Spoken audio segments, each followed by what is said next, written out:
Yang saya tahu, PDI Perjuangan tidak mungkin mengambil orang dari luar selama kadernya siap. PDI Perjuangan tidak mungkin mengambil orang dari luar selama kadernya siap. Itu sih. Kalau sebagai kader kemana pun kita siap-siap aja, kalau perintah ya siap. Kan ditugaskan. Karena nama saya masuk, saya jawab nggak etis lah. Kira kalau saya sebagai kader, pilihan saya pasti memilih kader sendiri. Karena fungsi partai itu salah satunya adalah sumber rekrutmen kader. Nah, ketika kita gagal mengusung kader sendiri, maka pada saat itu tentu kaderisasi kita gagal. Meskipun kita sadar betul, khusus untuk Jakarta, posisi kita kan kurang suaranya. Maka kita harus mencari kawan yang lain untuk bisa diajak bergabung sampai nanti waktu pendaftaran dibuka. Kalau kader namanya menurut Mas Ganjar? Kalau hari ini kalau saya suruh mendukung Ahok lah.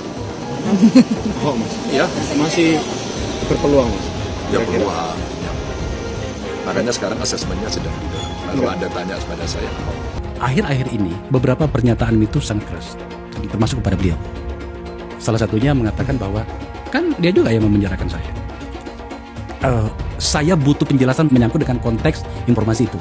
Ini forum ini bermartabat bro. Jadi tidak ada kita potong-potong misalnya tiba-tiba apa itu seperti yang peristiwa itu dulu itu. Butuh penjelasan. Nah ketika kalau ada kasus seperti itu, saya tentu tadi berharap presiden, tuh saya nggak salah gitu loh. Tuh udah kalah juga, kenapa saya masih masuk ke dalam tahanan? Kan bisa hukuman pencobaan supaya saya selesai Oktober kan. Ya udah saya kasih ke Anies kok, dia datang juga saya terima dengan baik-baik kan. Tapi ternyata analisa timnya mereka itu saya masih masuk. Dan gawatnya tuntutan ke saya kan bukan tuntutan 5 tahun loh, banyak orang salah paham. Kalau secara hukum dituntut di bawah 5 tahun dan dari awal tidak ditahan, begitu saya naik banding, saya nggak bisa ditahan. Saya tetap kerja sebagai gubernur sampai Oktober kan. Makanya hakim begitu lihat itu tuntutan 4 tahun dari jaksa, diputusin pakai 5 tahun supaya saya langsung bisa dikurung. Nah, Pak Jokowi waktu itu ke Papua, kok saya nggak tahu kayak gitu. Ya saya paham lah, secara politik timnya dalam ini menganggap kalau saya tidak dikorbankan, Pak Jokowi bisa nggak kepilih. Hanya Ibu Mega yang keberatan berjam-jam. Yang ceritanya Pak Tito sama saya. Pak Tito lobby sana lobby sini nih. Maksudnya Pak BG semua untuk meyakinkan Ibu Mega. Ibu Mega nggak terima. Saya harus dikurung gitu. Makanya ketika di dalam tahanan, Ibu Mega suka tanya, temanmu sudah datang belum? Sahabatmu sudah datang jenguk belum? Saya bilang belum bu, nanti saya akan suruh datang. Pak Ahok sudah berkorban kok masih nggak dijenguk gitu. Jadi memang ada pembiaran karena demi untuk kepentingan lebih besar. Dan saya pertama nggak bisa terima. Ini sekarang pilkada ya, ini pemerintah provinsi maupun kota atau kabupaten mesti tuh ngerti gimana cara ngurangin pengangguran. Contoh nih ya, bukan gue Ahok, tapi contoh, dulu Ahok punya wacana namanya pasukan merah. Pasukan merah ini itu merupakan pasukan yang fungsinya adalah sebagai tukang bangunan. Jadi buat benerin bangunan, benerin genteng segala macam, ini pasukan merah namanya. Ini wacana, baru wacana. Karena kemarin kalah pilkada lawan Anies, nggak jadi, bubar wacananya. Nah pasukan merah ini nanti isinya adalah orang-orang pengangguran. Selama dia KTP DKI, maka dia akan jadi pasukan merah. Dapat kerjaan, mantep nggak lo? Ada syarat apa-apa, paling kelakuan baik, apa kita tes kalau udah dilihat bagus ya. Yang penting dia dilatih dulu di perusahaan-perusahaan pasang genteng, atap atau keramik. Begitu dia bisa, dia akan dibawa PHL Dinas Perumahan. Bang, emangnya ada yang butuh ya sama tukang bangunan? Jangan salah lo. Lo tahu nggak demand tukang bangunan itu besar banget, supply-nya kurang. Gue di komplek perumahan gue nih ada grup WhatsApp. Tiap minggu ada aja orang nanya di grup, ada kenalan tukang bangunan yang recommended? Selalu ada tiap minggu, saking banyaknya. Kenapa? Karena namanya lu punya rumah, lu tinggal di properti, mau apartemen kayak mau kos-kosan mau apa, selalu ada kerusakan. Bisa kerusakan listrik, kerusakan ledeng, kerusakan tangga, macam-macam. Ini peluang besar. Apalagi tuh Pemprov, dia punya rusun subsidi. Itu kan benar-benar butuh maintenance. Jadi kita pengen nanti yang memelihara rusun adalah pasukan merah. Ribuan ya Pak? Bisa 10.000, bisa berapa tergantung. Pasukan merah ini luar biasa kepake. Sedihnya rusun-rusun di Jakarta nih ya. Rusun itu stigmanya buruk, stigmanya kumuh. Gara-gara apa? Gara-gara nggak dirawat. Gara-gara warganya juga pada acuh. Tapi kalau rusun itu dirawat dengan benar seperti rusun asrama Polri di Menteng, siapa yang nggak mau tinggal di rusun? Gue juga mau. Sekarang itu tuh rusun yang dirawat. Cek deh tuh rusun yang sebelah rumah sakit Bunda, bagus banget. Musik kayak begitu. Nah itulah pentingnya pasukan merah. Dan itulah kawan cara mengurangi pengangguran versi Ahok yang menurut gue sangat keren dan gak malas mikir. Gue harap nanti kalau Ahok beneran running lagi nih di pilkada DKI, gue harap dihidupin lagi tuh wacana pasukan merah. Karena ini penting banget buat ngurangin pengangguran dalam negeri. Biar kita tuh bener-bener bonus demografi. Ntar kalau bagus pasti diikutin sama semua pemprov di tempat-tempat lain tuh. Dibikin semua ada pasukan-pasukan merahnya. Nanti dibikin rusun semuanya rapi. Dan ya kita itu sebagai masyarakat perkotaan harus tinggal di rusun bukan landed house. Supaya apa? Supaya semua orang bisa punya rumah yang terjangkau dan deket, nggak jauh-jauh amat. Ngapain tinggal jauh-jauh kerja di Jakarta? Enakan tinggal di rusun deket sama kantor tapi terawat. Nah itu tuh. Agama itu persepsinya apa gitu ya. Yang seagama. Iya makanya kan itu sesuatu yang seagama pun kita bisa berdebat ini. Seagama KTP atau seagama sama-sama anti korupsi, seagama sama-sama percaya dunia ini ada Tuhan, ada penghakiman akhirat, kita nggak tahu. Menurut saya itu masyarakat kita bisa sampai titik itu juga loh. Kalau saya ditanya, kamu lebih cenderung orang seperti apa kalau boleh milih? Saya pilih seagama. Seagama bagi saya, Anda takut akan Tuhan, Anda tidak berani korupsi, Anda tidak berani sumpah jabatan palsu, Anda mengurusi orang miskin dan membutuhkan pertolongan. Nah saya kira ini sesuatu yang saya kira PD Perjuangan nggak pernah alasan seperti itu ya. Contoh Tapi ini 2017 udah diminta mundur kok, udah pasti kalah kok, udah demo, udah dicap tersangka penista agama. Kenapa PD Perjuangan masih tetap ngotot mencalonkan saya? Dan bisa waktu itu karena sebagai partai pemenang di Iya, maksudnya sesuatu yang menarik pemilu kan? daerah. Menarik kan? Jadi mesti ingat partai PD Perjuangan partai pelopor, kita ada partai kader, ideologi. Gimana supaya kader itu bisa terbentuk Oke, sesuai ideologi? kalau gitu saya masuk ke sini. Harus Karena- berprinsip itu. Kalau Pak Ahok saya dukung. Oh ya? Oh iya, kalau Pak Ahok saya dukung. Saya Tunggu tahu sebentar. persis. Mas Ganjar mendukung Pak Ahok untuk berkiprah lagi di Oh iya. Pilgub DKI Jakarta. Saya setuju. Saya tahu persis kawan itu bagaimana bekerja. Saya tahu persis. Ada ketulusannya. Ya ada beberapa koreksi mungkin terhadap statement-statement dia yang keras begitu. Tapi kalau untuk kerja dia serius. Kalau misalnya ada yang nyinyir bahwa mantan narapidana lain sebagainya, bagaimana Pak Ganjar? Mantan narapidana kan dia sudah menebus dosanya. Dia tebus dosanya, kalau kemudian itu sebagai sebuah hukuman, dia sudah ikuti hukuman itu dan dibayar sah. Daripada orang yang dituduh-tuduh nggak pernah dihukum, dia dihukum loh. Dan waktu itu saya kira ada orang yang sudah mengakui bahwa statementnya itu dipenggal-penggal. Betul. Begitu kan?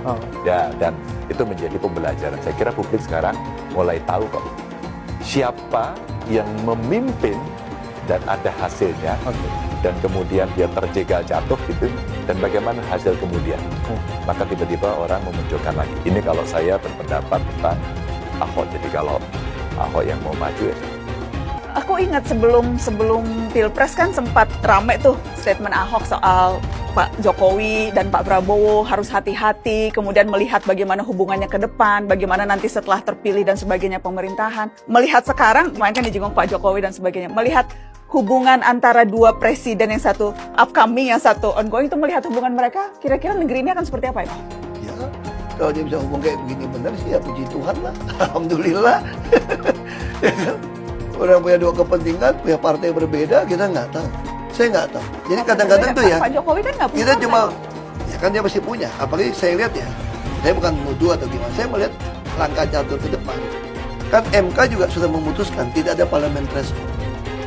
Itu artinya ke depan akan banyak dibentuk partai-partai baru kecil-kecil. Saya kira perjalanan ke depan akan banyak partai politik muncul-muncul. Bisa saja Pak Jokowi yang mimpin itu semua kecil-kecil digabung. Kalau Anda punya partai 2%, 2%. Anda punya 6 partai, punya 12% loh. Kalau Anda punya 8% aja orang udah takut sama Anda di DPR. Apakah Ahok akan bersedia memaafkan Anies Baswedan setelah apa yang terjadi pada Pilgub DKI 2017 dulu? Dia bahkan pernah mendoakan agar Tuhan membalas orang-orang yang terlibat dalam pemenjaraan dia pada 2017 dulu. Dan Anies adalah salah satu orang yang bisa dibilang terlibat dalam konspirasi pemenjaraan Ahok. Mungkinkah dia kini memilih untuk mengalah dan bekerja sama dengan orang-orang yang dulu menzalimi dirinya, menzalimi rasnya, dan menzalimi agamanya? Ahok memang bukan pemimpin PDIP, tapi dia tetap adalah seorang tokoh yang berpengaruh besar terhadap masyarakat pendukung PDIP. Mereka percaya bahwa PDIP adalah partai yang paling keras memperjuangkan nasib kaum minoritas. Mereka adalah orang-orang yang sampai saat ini masih bisa merasakan kepahitan yang ditimbulkan politik identitas kubu Anies di masa kampanye Pilgub 2016-2017 dulu. Meminta dukungan pada Partai Nasdem untuk segera memberikan dukungan dan pencalonan kepada Pak Anies Baswedan sebagai DKJ 1 pada Pilkada 2024-2029 di Jakarta. Kami warga Jakarta sudah merasakan selama 5 tahun kinerja Pak Anies di Jakarta kemarin, merasakan bagaimana kesejahteraan kami terangkat sebagai warga Jakarta dengan berbagai legasi yang ditinggalkan oleh Pak Anies dan berbagai prestasi yang sudah beliau torehkan untuk ibu kota Indonesia ini. Insya Allah bersama Pak Anies, Jakarta kembali mendunia, warganya kembali berbahagia. Karenanya kami warga Jakarta memanggil kembali Pak Anies Baswedan untuk siap bersedia dicalonkan kembali di DKI Jakarta. Dan kami berharap kepada Partai Nasdem untuk segera memberikan dukungannya kepada Pak Anies Baswedan. Insya Allah dengan orang baik, hidup kita semua di Jakarta akan sejahtera. Amin. Anies Baswedan, Gubernur. Anies Baswedan, Gubernur. Anies Baswedan, Gubernur. Anies Baswedan, menang. Assalamualaikum warahmatullahi wabarakatuh. Kami pengurus dan anggota Forum Komunitas Ustadzah DKI Jakarta memohon kepada Pak Anies Baswedan untuk kembali menjadi gubernur dan memimpin Jakarta. Takbir! Takbir! Takbir! Allahu Akbar! Ini wacana yang menarik. Mungkin kalian akan suka dengan usulan ini. Usulannya, bagaimana kalau Pak Basuki Cahayapurnama, bagaimana kalau Pak Ahok maju atau dimajukan di ajang Pilgub Jakarta nanti? Nah, menarik kan? Gimana? Setuju? Menolak? Atau masih ragu? Atau malah harap-harap cemas? Pertanyaan kita sekarang ini, apakah mungkin PDI Perjuangan memajukan lagi Pak Ahok di Pilkada Jakarta nanti? Apakah mungkin? Jawabannya, kenapa tidak? Bayangkan saja, seandainya Pak Anies Baswedan maju lagi di Pilgub DKI, maka bakal sangat-sangat sulit bagi siapapun buat mengalahkannya. Sangat sulit bagi siapapun buat mengalahkannya. Dengan tingkat dukungan setinggi itu, Pak Anies sangat mungkin menang telak di Pilgub Jakarta yang kali ini cuma akan berlangsung 1 putaran. Buat menghadapi Pak Anies di Jakarta, cuma Pak Ahok yang punya popularitas dan dukungan publik yang memadai.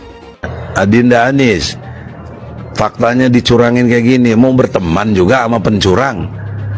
Ya nggak bener, kan udah diperingatin surat 6 tadi ya 70. Ya, karena setelah diumumkan ya oleh juga MK malah beri kasih ucapan selamat. Jadi mengucapkan selamat kepada kecurangan, bagaimana coba? Ya sama juga kita nggak boleh ngucapin selamat Natal dan sebagainya, itu ada peristiwa sejarahnya juga ada.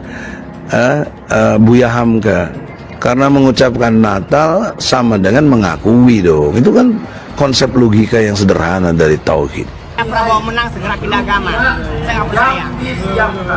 Ya, saya yang percaya menang itu adalah Anies Baswedan. Karena Allah tidak ridho Prabowo jadi presiden. Waktu saat kampanye bukannya berzikir malah berjoget-joget nggak jelas. Lihat Anies kampanye sambil jadi imam di Padang, kan itu mau jadi presiden. Mana pantas Prabowo jadi presiden, hasilnya apa? Kampanye bukannya berzikir, bukannya berselawat, malah joget-joget nggak jelas. Udah badannya pakai apa? Siapa yang jadi Bapak Presiden? Anies. Abah Anies jadi presiden. Entah dilantik Abah Anies nomor 1. Abah Anies. Abah Anies nomor 1. Cinta damai. Ditium sama anak kecil mau. Sama bapak-bapak mau. Sama nenek-nenek cium tangan mau. Presiden kayak gitu. Abah Anies jadi presiden sedunia. Abah Anies. Abah Anies nomor 1. Abah Anies. Abah Anies nomor 1 yang dilantik, pengumuman menang Abah Anies. Alhamdulillah Abah Anies nomor 1. Kami sudah muak dengan pemilu curang. Kami datang ke sini sebagai rakyat sipil bergerak. Kami cinta yang namanya keadilan. Kami cinta namanya perubahan. Kami muak dibohongi, dicurangi. Dengan siapa? Tanyakan sendiri dengan hati kalian.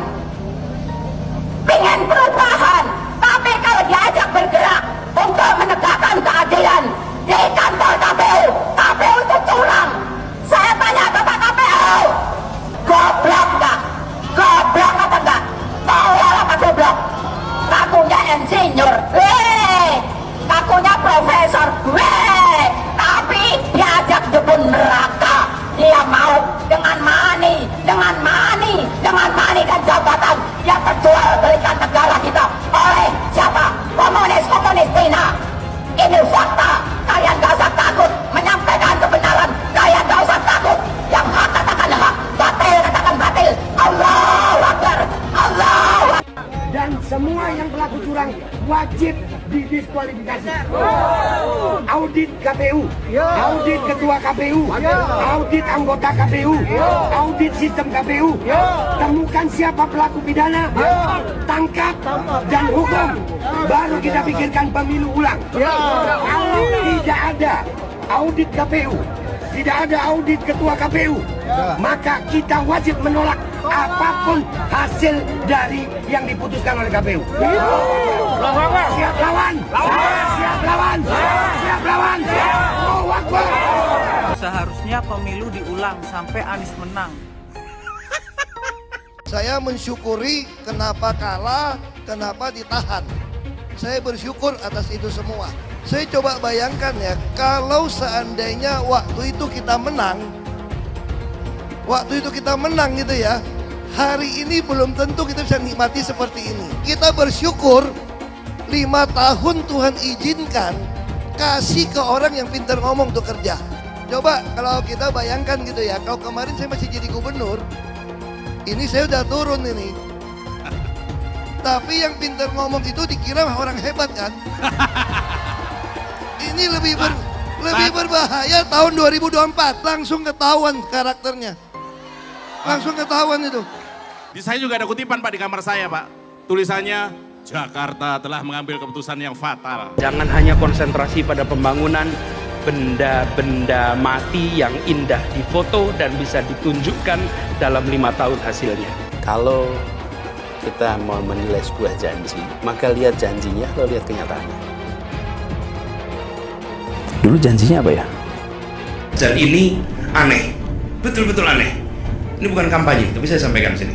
Di satu sisi menyiapkan jalur-jalur air untuk dikirim ke laut, di sisi lain di lautnya dipasang dengan pulau reklamasi, tinggal tunggu waktu jadi rob, air malih. Dan ini melawan sunnatullah. Kenapa? Air itu turun dari langit ke bumi, bukan ke laut. Harusnya dimasukkan ke dalam bumi, masukkan tanah. Di seluruh dunia air jatuh itu dimasukkan ke tanah, bukan dialirkan pakai gorong-gorong raksasa ke laut. Jakarta telah mengambil keputusan yang fatal. Bukan banjir, itu memang parkir air. Bukan banjir, itu memang parkir air. Masyarakat berkeliling dengan membawa toa untuk memberitahu semuanya, termasuk sirine. Naik iPhone 82 miliar. Apa alat transportasi yang dimiliki oleh hampir setiap orang? Alat transportasi yang dimiliki semua orang adalah kaki. Kalau seandainya orang Jakarta percaya Pak Anies jadi gubernur pun, saya berani jamin kok dia akan lakukan normalisasi yang sama seperti saya lakukan kok. Gak usah bohong lah. Ketika air sampai di muara, maka siap untuk dipompa ke laut. Pancasila Soekarno, ketuhanan ada di pantai. Anak Tuhan dari mana? Kalau Yesus anak Tuhan, bidangnya siapa? Besok di seluruh wilayah Indonesia kami katakan dan Iblis hanya menggoda orang yang beriman. Makanya jarang-jarang orang kafir kerasukan setan. Yang kerasukan setan itu orang baik-baik. Jarang, saya belum pernah nengok Cina kerasukan setan. Pernah tak Ahok itu kerasukan setan? Enggak, setannya juga benar. Karena sesama setan dilarang saling menggoda. Karena di salib itu ada jin kafir. Karena di salib itu ada jin kafir. Karena di salib itu ada jin kafir. Haleluya. Kepalanya ke kiri apa ke kanan? Kepalanya ke kiri apa ke kanan? Tetap percaya salib itu lambang mulia, bukan jin. Kok ketawa? Aku nggak nyindir siapa-siapa loh. Hai teman-teman, tahun ini adalah tahun yang bagus untuk trading di market kripto, terutama Bitcoin dan kripto lainnya. Teman-teman bisa gunakan kesempatan ini untuk mencari cuan dengan trading di market kripto. Untuk trading, teman-teman cukup registrasi dengan menggunakan link di kolom deskripsi, lalu deposit, tentukan apa yang ingin kalian tradingkan, lalu tekan tombol buy. Sesimpel itu. Untuk minimal deposit, cuma Rp400.000 saja. Kita tidak dikenakan fee sama sekali. Saat ini lagi ada promo spesial. Welcome bonus buat kamu yang register dan deposit. Teman-teman akan dapatkan 100% dari jumlah deposit pertama. Contohnya teman-teman deposit 1 juta, maka akan menjadi 2 juta. Karena welcome bonus 100% dari jumlah depositnya. Jika ada pertanyaan, teman-teman bisa hubungi WhatsApp di kolom deskripsi. Saya juga mau mengajak teman-teman untuk bergabung di komunitas trading yang ada di kolom deskripsi. Di sana saya akan memberikan sinyal trading yang bisa teman-teman ikuti. Seperti biasa, kalau kamu suka dengan video ini, jangan lupa komen, klik like, dan subscribe. Saya itu mau sedih atau ketawa lihat perjalanan politik Anies Baswedan yang sepertinya akan selesai sampai di sini. Ya, saya kasihan melihat Anies yang ditinggalkan begitu saja oleh partai pendukungnya, PKS, PKB, dan Nasdem ketika justru dia ingin bertarung di Pilkada Jakarta. Anies Baswedan adalah nama yang moncer waktu Pilgub DKI di tahun 2017 lalu. Nama Anies itu langsung meroket sesudah dia melawan Basuki Cahayapurnama atau Ahok, sosok yang sangat kontroversial pada waktu itu. Dan menjadi musuh orang banyak karena ketegasannya melawan sistem yang bobrok dan ingin membenahinya secara serius. Taman-taman dia bangun, warga boleh langsung protes di balai kota. Rusun-rusun juga dia bangun. Daerah lokalisasi yang jadi sumber kejahatan dihancurkan dan dibangun area publik yang menyenangkan.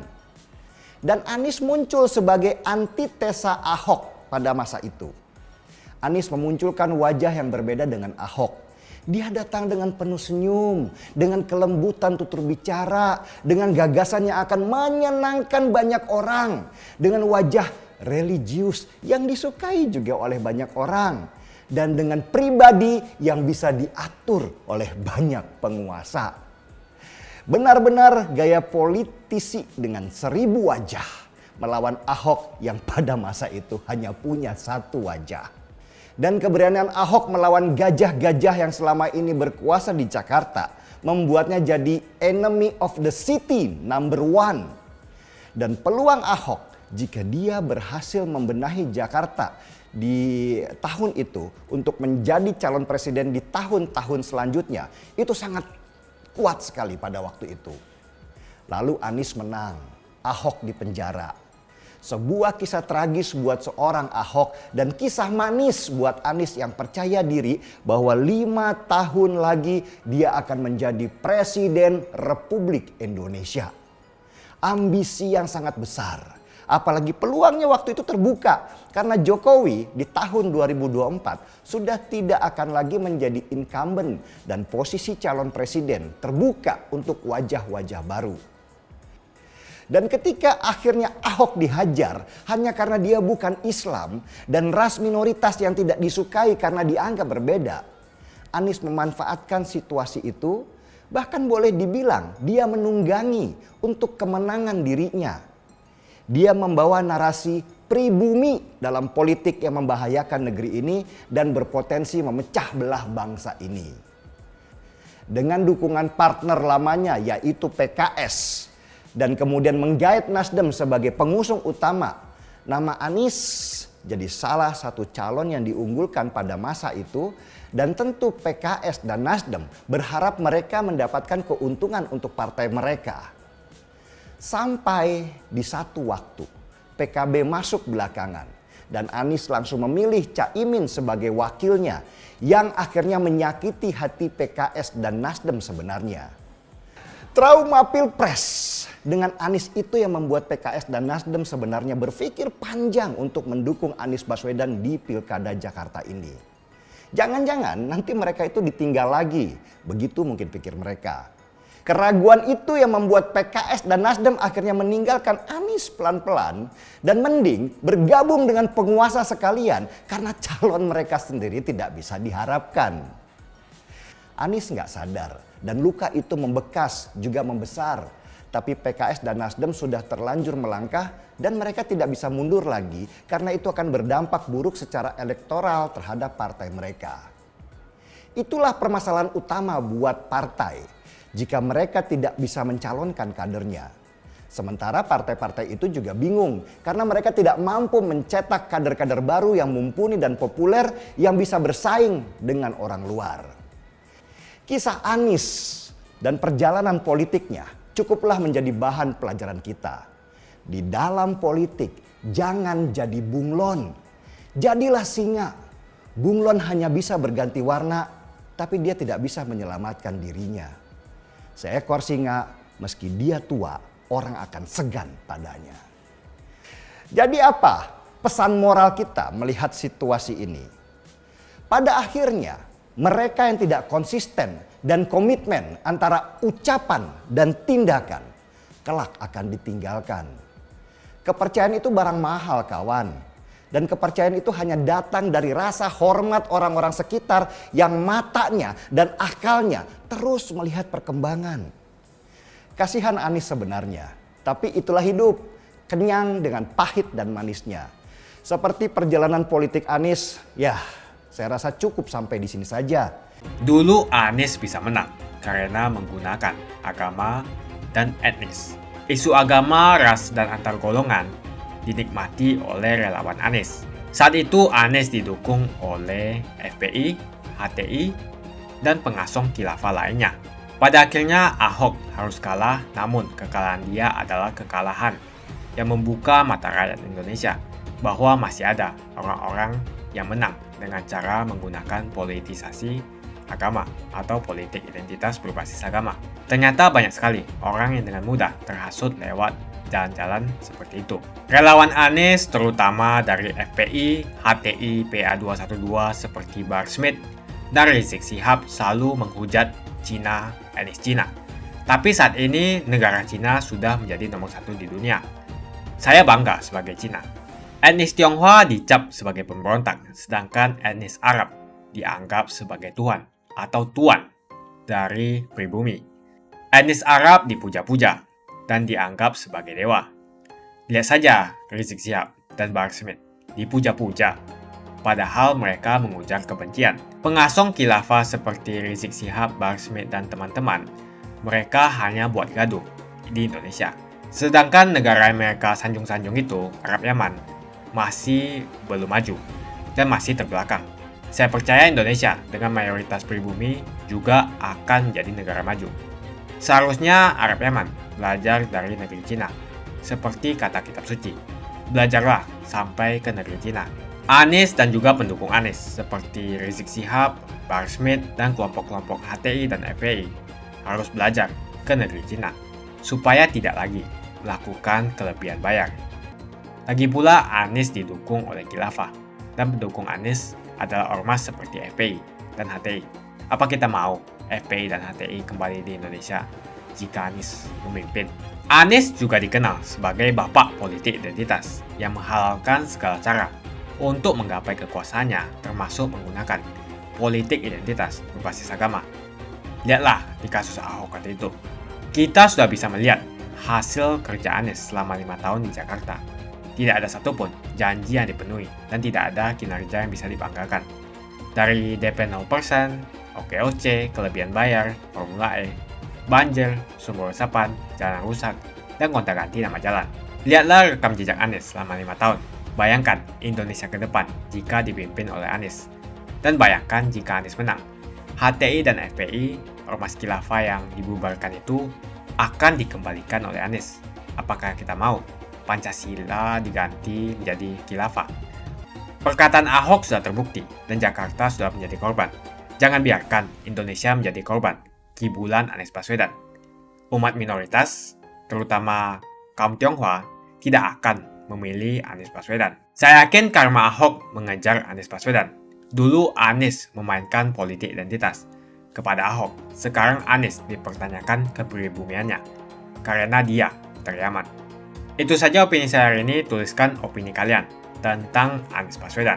Jika kalian setuju dengan pendapat saya di video ini, pastikan kalian menekan like di video ini dan bagikan video ini ke teman dan family Anda supaya mereka semua mengetahui tentang informasi ini.